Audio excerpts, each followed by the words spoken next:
It's time for the all-new Gurvey's Law, cross-examining the ages, with your host, Alan Gurvey, and introducing your co-host, Michelle Lobato. Alan is the managing partner of the law firm of Rowan, Gurvey & Wynn, a workers' compensation law firm which has represented injured workers for over 40 years. And now, here's your host, Alan Gurvey. Hi, I am Alan Gurvey, and this is Gurvey's Law, and I'm here with Michelle Lobato. Welcome back, Michelle. Hi, everyone. I'm so glad to be here. You are, aren't you? Yes. You look very nice. Thank you. And I know you're a big fan of the Supreme Court. I am, yes. Who's your favorite? RBG. RBGs. I'm talking about now, the Supreme Court now. Do you have it's like you have a favorite player. I'm a big Minnesota Vikings fan. Unfortunately, not this year because I am a fan, but they're doing terrible. But if you ask me, Justin Jefferson would be my favorite player on the Vikings. What about you? Do you want to talk about that, or do you have a favorite? You know, I think we have a better person to point to on that. Oh, yeah. She is not going to take the bait. I want to welcome to the show Ilya Somin. He, of course, is a constitutional law expert who's been on our show before, and I love talking to Ilya because he tells it like it is. He's a professor of law at George Mason University, and he's been quoted everywhere. He's written for the Yale Law Journal, Stanford Law Review, Georgetown Law Journal, published articles in the New York Times, Washington Post, Wall Street Journal, been on CNN, and quoted widely through all the media, both terrestrial and social media. And he's here today on Gurvey's Law to talk about the Supreme Court cases on the docket. It's our annual salute to the Supreme Court. I don't know if you can salute them, but we can review them. Ilya, welcome back to Gurvey's Law. Thank you very much for having me. I'm glad to have you. What's been going on, before we talk about some of these cases, what's been going on with you? And you haven't been on the show for a while, so tell us a little bit about what you've been up to. Well, the life of a law professor isn't all that exciting. I write a lot of articles and books and things of that sort. So, for instance, right now, I'm working on an article on why illegal migration and drug smuggling do not qualify as invasion under the Constitution or under the Alien Enemies Act, an issue that may well return to the Supreme Court sooner rather than later. And I'm also working on a variety of other academic and intellectual projects on issues of immigration, federalism, and also property rights and organ markets. I have an article coming out about that. As you likely know, I'm also counsel for the plaintiffs in one of the tariff cases that is currently before the Supreme Court. So that was sort of an unusual venture for me, though I should note I was not the person who argued the case when oral argument happened about a month ago. It's funny because we've had Erwin Chemerinsky on the show quite a bit as well, and he finds himself sometimes in the fray when you have a case. And do they approach you? I mean, the tariffs is such an important issue, obviously, in the media all day, every day, as well as the immigration, which, you know, of course, I think your writings on that are going to be something really important people want to read. But tell us how you get involved in a case where you're principally, and I hope you don't take offense to it, an academic, one of the elite academics, but how do you get involved in the Supreme Court case? Well, it's very unusual for me. This is the first time I've been involved in a case like that as one of the lawyers, as opposed to as just writing an amicus brief or something like that. Basically, what happened is, as has already been recounted in the media, I wrote a blog post back in February arguing that people should challenge the new Trump IEPA tariffs based on the non-delegation and major questions doctrine. I was contacted by Jeff Schwab, who is the senior counsel for the Liberty Justice Center, a public interest law firm. He said, we're interested in potentially bringing this case. And one thing led to another. I helped them recruit potential clients for the case. And then they also invited me to be one of the lawyers on it. So here we are. And just before we get to the other cases we want to talk about with the Supreme Court, tell us what the status is right now and whether you might argue in front of the justices of the Supreme Court. So it is extremely unlikely that I will be doing any arguments in front of the justices before the Supreme Court because the status of the case is that it was argued last month. and it was argued on our behalf by Neil Katyal of Georgetown Law School and former acting Solicitor General of the U.S. He certainly did a much better job, most likely, than I would have done had I had to do the oral argument. Our case is now combined with a case brought by 12 states challenging the tariffs, and also with the learning resources case, a case brought by toy makers. The cases, all three cases are together before the Supreme Court, and the Supreme Court will likely issue a decision sometime in the coming months. And there will be no further oral argument with the three cases? None that I know of. Well, then I'm sure everyone will be looking forward to what the decision is. Any predictions? So predictions are difficult to make, particularly about the future. As Yogi Berra said, all I can say is I think we have some strong arguments that can appeal to justices across the political and jurisprudential spectrum. I appreciate you referring to the legal expert, Yogi Berra. That's awesome.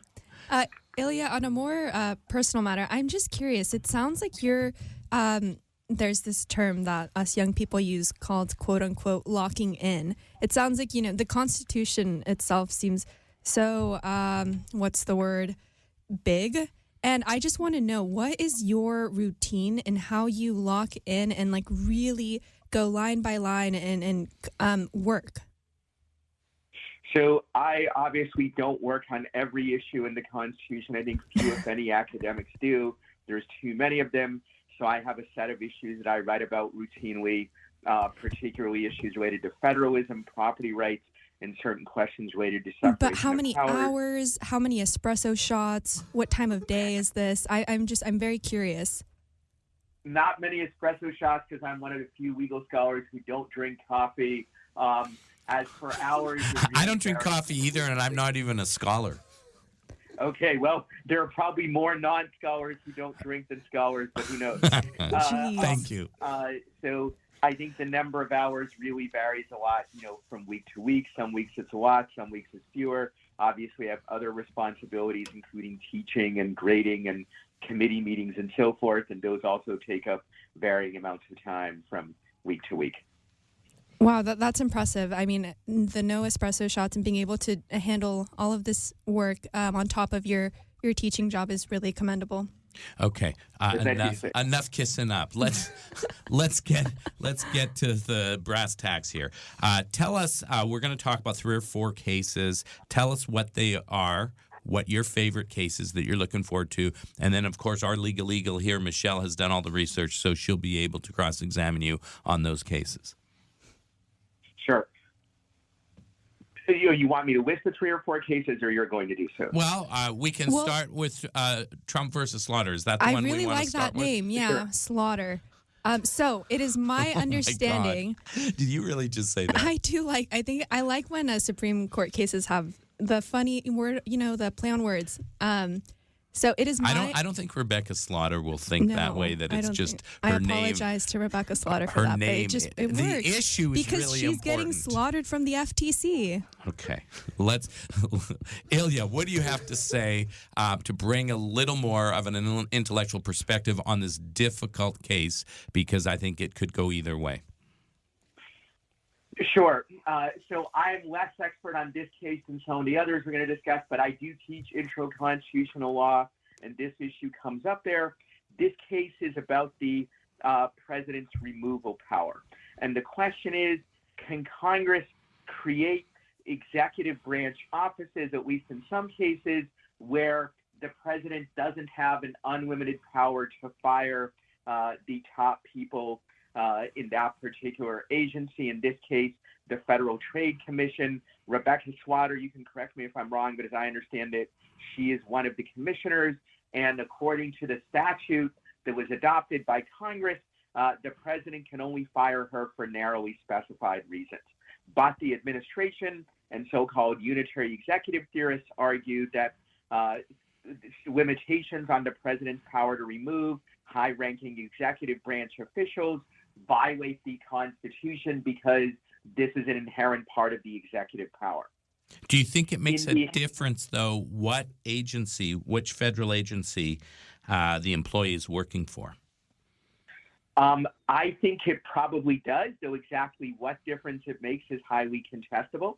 But in the 1935 case of Humphrey's executor, which the Supreme Court may reverse or severely limit in the Swatter case, the court said that Congress can impose limitations on the removal power in situations where the agency is not a purely executive agency, but also has what they called quasi-legislative and quasi-judicial powers. This was actually in a case involving the FTC, also, though the FTC has changed somewhat since the 1930s. And so one of the things the court will need to decide here is that limitation about quasi-legislative or quasi-judicial agencies still in force? And if so, what does it mean for an agency to be quasi-legislative or quasi-judicial? These things are, not entirely clear. In the case of Trump versus Wilcox, which is a shadow docket case decided earlier this year, the Supreme Court strongly intimated that the majority does want to overrule Humphrey's executor, or at least limited, but they also said at the same time that doesn't mean the president has the power to remove whenever he wants to members of the Federal Reserve Board, because the Federal Reserve Board is different from other agencies. They were not at all clear about what exactly makes the Federal Reserve differently, but there's another case on the docket called Trump v. Cook, which is about the president's efforts to try to fire a member of the Federal Reserve Board, and there the court may indeed try to explain what makes the Federal Reserve different. So I think the bottom line is what kind of agency it is likely does make a difference, but exactly what kind of difference it makes, well, the court may tell us in one or both of these cases, Trump v. Cook and also Trump v. Swatter. Considering a philosophical perspective for a second, because I think you're talking practical, do you think judicial activism versus judicial restraint plays a role when you talk about the Humphreys case? You can probably find any kind of changes to a governmental agency, such as the Federal Trade Commission, but does the makeup of the Supreme Court and their philosophical perspective on a strict reading or strict adherence to a previous case have any place here in this discussion, which would be activism if you're not going to follow Humphreys, or restraint if you are? So I would say two things. One is activism and restraint are themselves fairly vague and contestable concepts, and what counts as activism is often in the eyes of the beholder. You could argue that overturning a longstanding precedent or even severely limiting it is a kind of activism. On the other hand, many people who would not be happy if the court were to overrule Humphrey's executor are very happy about lots of other previous decisions of reversing, longstanding precedents. Certainly in the 1930s and 40s, the Supreme Court reversed a lot of longstanding precedents on federalism, on economic liberties, and other issues which most political liberals are happy about today. Obviously, in the 50s with Brown versus Board, they, if not reversed, and at least severely limited Plessy versus Ferguson. So almost everybody agrees that there are cases where it's justifiable to reverse longstanding precedent. The question is when and what the criteria for that should be. But isn't it also a question of whether you would defer to the legislature for statutory change versus taking the proactive step of overruling a precedent? So there is a separate set of issues of whether courts should give deference to the legislature. Again, here too, most people would agree that there are situations where the courts should not be deferential because part of the purpose of the Constitution is to limit legislative power, and also, of course, that of the executive as well. So to my mind, while there are some principled people who say the court should always defer or rarely, if ever, defer, arguments about deference to a large extent come down to like whether you think who is correct about the underlying dispute. If you think that unitary executive theory is correct, then it is highly likely that you also argue that we shouldn't defer to the legislature here. If you think that unitary executive theory is wrong, or at least has significant flaws, then you will tend to conclude that Humphrey's executors should not be overruled, or at least should not be greatly modified. But I think attitudes towards that will strongly correlate with what you think of the underlying merits of the issue at hand, and the same tends to be true for most major constitutional issues. Ilya, touching on the Cook case, so you believe that Lisa Cook that was a misunderstanding with the whole mortgage fraud accusation? So let me put on my hat as a property professor, which I also am. It does not seem to me that she committed mortgage fraud. I'm not certain about this, but such evidence as I have seen suggests that she did not mislead the lender in such a way as would make it likely that they give her much more lenient or any seemingly more lenient mortgage terms than she would get otherwise. But obviously, the broad issue in this case is not really whether she committed mortgage fraud, although that's part of it, but what should be the scope of the president's power, if any, to remove members of the Federal Reserve Board. And if he can only remove them for cause, then the question arises, well, what is sufficient cause? You don't think that this and the is... president here is arguing that for cause is whatever he says it is. And I think the Supreme Court will not accept that argument, because if for cause just means whatever the president thinks is a sufficient cause, then it's no real limitation at all. And it would make the Federal Reserve...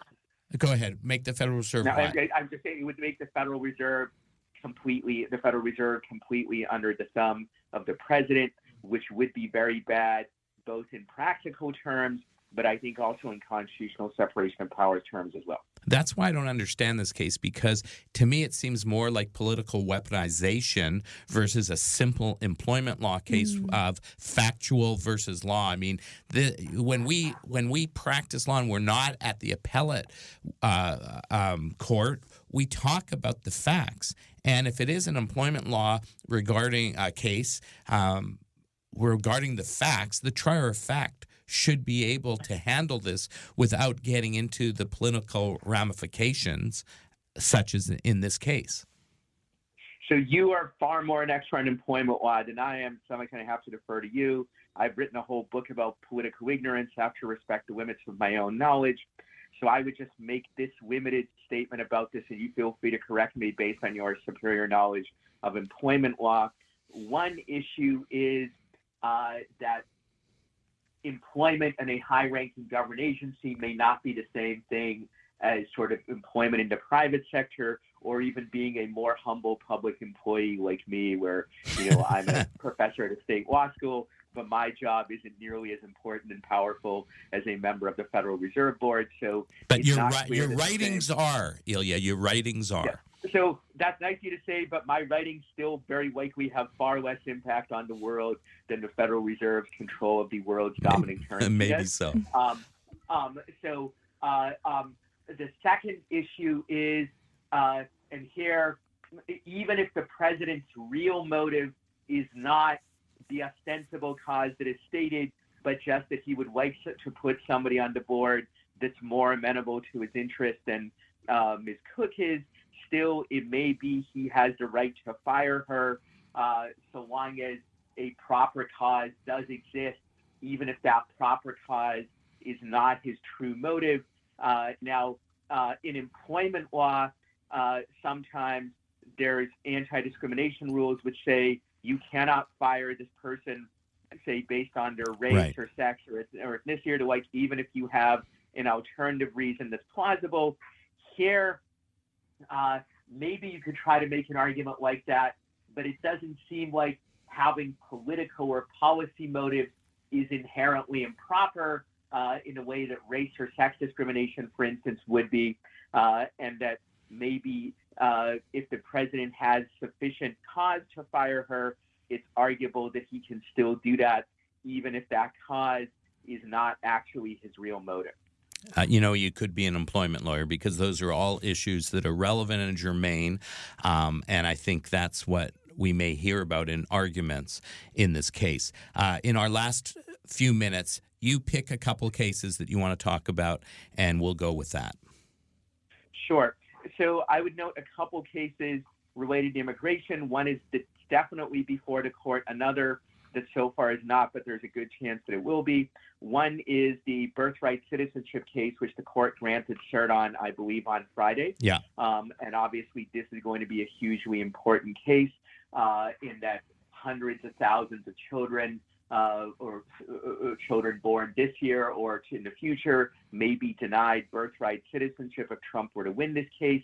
I'm guardedly optimistic that he will lose it because I think the evidence, both originalist and otherwise, is strongly against his position, but I'm not categorically certain about what will happen.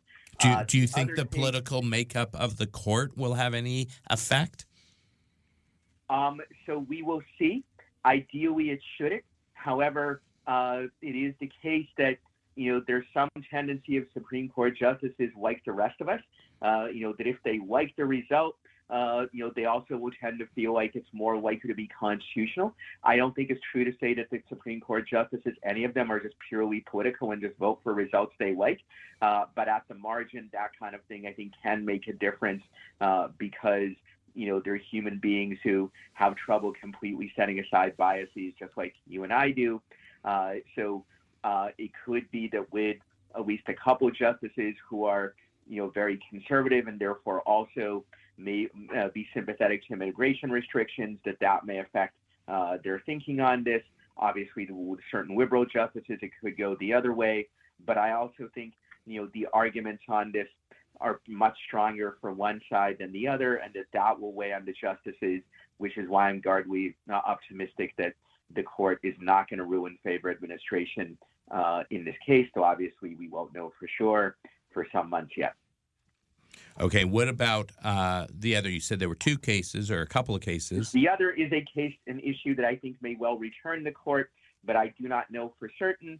That is the issue of the Alien Enemies Act, where Trump has been trying to use this law from 1798, which says that it only can be used in the event of a declared war, an invasion, or, quote, a predatory incursion. He's been trying to use it to deport Venezuelan migrants with little or no due process. And lower courts have, for the most part, ruled that he cannot do this because illegal migration, drug smuggling, and other similar activities do not count as an invasion or even as a predatory incursion, but there has been some disagreement in the lower courts. The Supreme Court, in a couple of shadow docket decisions earlier this year, did not actually rule on the ultimate merits of this, but they did impose or uphold lower court injunctions preventing Trump from deporting people under this and holding also that courts do have the power to interpret the meaning of terms in the Alien Enemies Act. And so I think there is a good chance that this issue will return to Supreme Court. If so, it has implications beyond the Alien Enemies Act, specifically because the term invasion also occurs multiple times in the Constitution. And it is very unlikely that it means something different in the Alien Enemies Act, enacted in 1798, than in the Constitution enacted just a few years earlier. So if illegal migration and drug smuggling qualifies an invasion, that has drastic implications in the Constitution. One is the federal government would be able to suspend a writ of habeas corpus pretty much any time they want, because we pretty much always have illegal migration and drug smuggling across at least some borders. Also, the Constitution states that, quote, when a state is, quote, actually invaded, it can engage in war in response. And so a state into which illegal migration or drug smuggling is occurring would then thereby be empowered to engage in war pretty much at any time. So Texas or Arizona or California, if they wanted to, could start a war with Mexico whenever they felt like as a result of this. I think you've made a good argument for this. So I have an entire article devoted to this issue, plus together with the Cato Institute, the Brennan Center, and others, I have filed amicus briefs in a couple of the Alien Enemies Act cases, outlining the argument that illegal migration and drug smuggling do not, in fact, qualify as I think it's compelling. We only have a minute left, but it's interesting listening to you. And I'm just thinking the Supreme Court probably would not have anything to do. They would not have jobs if it wasn't for Trump, because every case seems to have that overtone, which is unfortunate in a lot of ways, because there are other cases that deserve the Supreme Court's attention. Ilya Somin, I want to thank you for, again, being an expert here on Gurvey's Law on these cases, and we look forward to catching up with you next time to find out what the outcome has been with the cases you've talked about. Thanks for being with us today. Thanks, Ilya. Thank you very much for having me. All right, take care, and that's going to do it for another Gurvey's Law episode. We will see you next time. Thanks for listening.